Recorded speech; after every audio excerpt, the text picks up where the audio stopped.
Wow, look at all these chocolate bars. They are beautiful, right?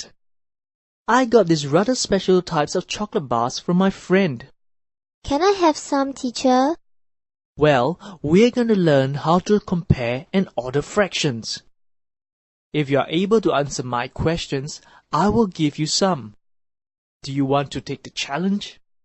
For these attractive chocolate bars, of course. I will try, teacher. Okay, here we go.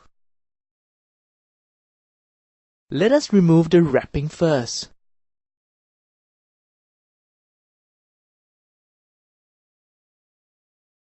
This chocolate bar has 3 equal parts. If I move one part away from the 3 equal parts, what fraction of the chocolate bar have I moved? 1/3, teacher. And there is still 2/3 of chocolate bar. Which fraction is smaller, 1/3 or 2/3? Since 1/3 of the chocolate bar is smaller than 2/3 of the chocolate bar, 1/3 is smaller than 2/3. Well done, Turbo Girl. Look at this chocolate bar.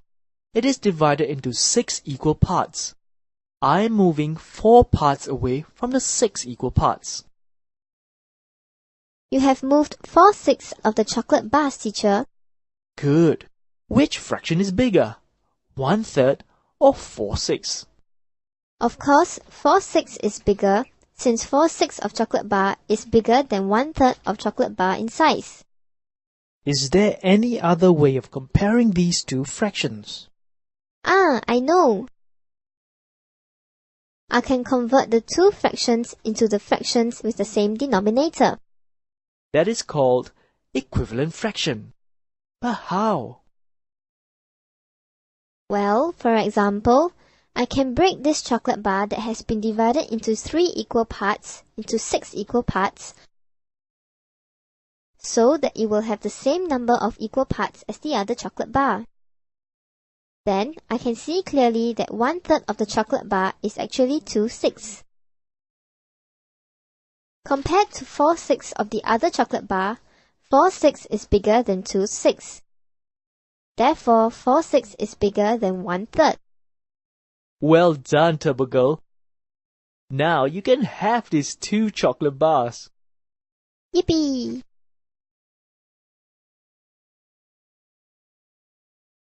Well done, Turbo Girl. I think after eating all these chocolates, we better go and get some exercise. Yes, I think so.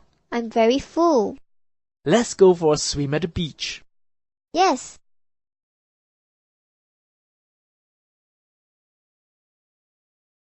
Wow, look at the sea and the people playing.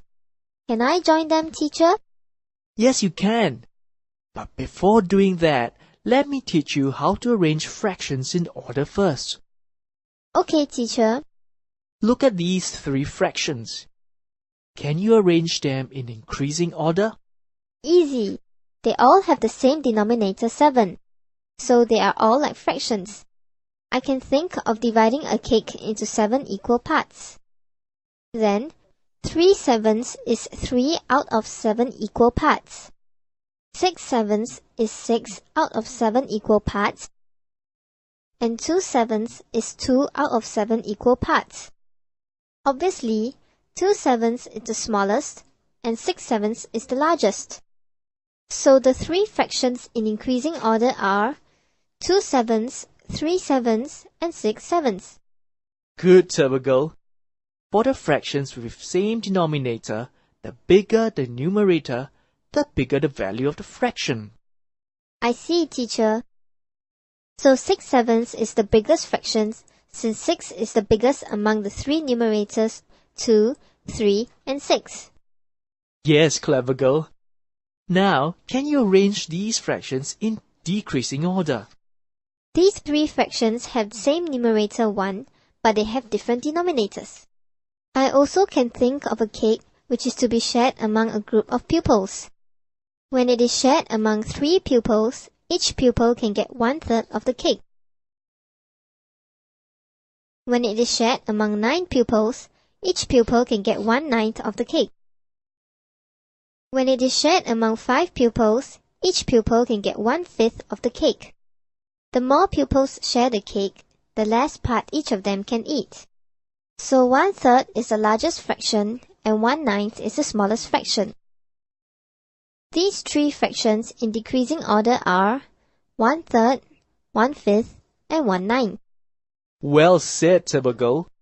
For fractions with the same numerator, like 1/3, 1/5, and 1/9, the bigger the denominator, the smaller the value of the fraction. So 1/9 is the smallest, as 9 is the biggest denominator among 3, 5, and 9. I see, teacher. Any other question for me to try? You are very industrious, Turbo Girl.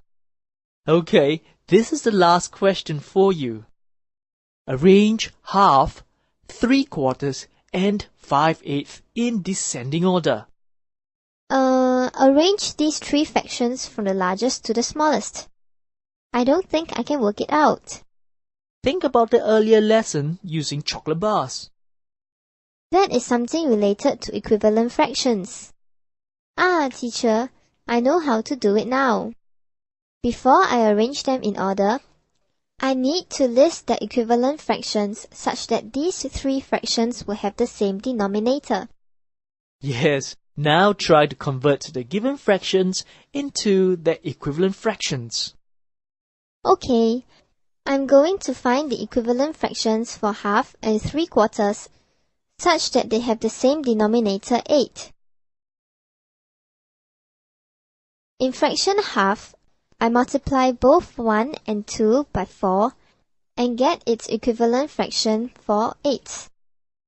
In fraction 3/4, I multiply both 3 and 4 by 2 and get its equivalent fraction 6/8. Well done! And then? Among 4/8, 6/8, and 5/8, 6/8 is the largest and 4/8 is the smallest. So the 3 given fractions arranged in descending order are 3/4, 5/8, and half. Well done! It wasn't difficult, right? Yes, teacher. Like to try an activity now? Yes. Well done indeed, Turbo Girl. Let's sum up what we have learned today. Through dividing objects into equal pieces, I can determine which fraction is bigger or smaller. I also have learned how to compare and arrange the given fractions in either descending or ascending order. Sometimes, I need to find the equivalent fractions that have the same denominator as the given fractions. Well summed up. You can go and play now. Yippee!